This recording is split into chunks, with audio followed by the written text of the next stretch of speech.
नमस्कार विद्यार्थी मित्रांनो.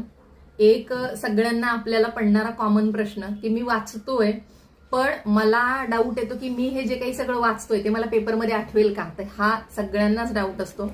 फक्त एक गोष्ट की आपल्याला पेपरमध्ये कधी आठवतं की मी एकदा एखादी गोष्ट वाचलीये तर मला लगेचच ती जाऊन पेपरमध्ये आठवणार आहे का? अजिबात आठवणार नाही. प्रत्येक गोष्ट जी आपण वाचतोय ती वाचल्यानंतर ती काही दिवसांनी पुन्हा आपल्याला तिची रिव्हिजन करावी लागते. पुन्हा रिव्हिजन केल्यानंतर त्याच्यावरचे जर PYQ असतील, त्याच्यावरचे जर प्रश्न असतील तर ते आपल्याला वाचावे लागतात.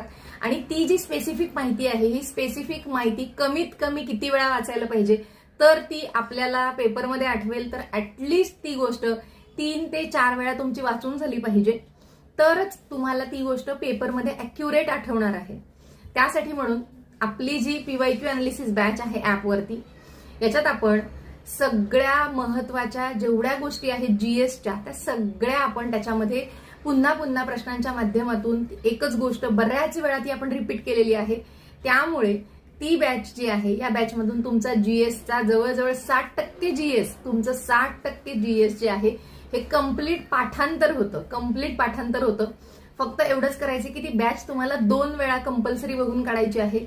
मग तुम्ही कुठलीही कंबाईनची प्रिलियम्स द्या किंवा कंबाईनची मुख्य परीक्षा द्या किंवा राज्यसभेची प्रिलियम्स द्या, तुम्हाला GS मध्ये कुठलाच प्रॉब्लेम येणार नाही आणि तुम्हाला असं अजिबात वाटणार नाही की हे जे काही मी वाचलेलं आहे ते मला आठवेल की नाही.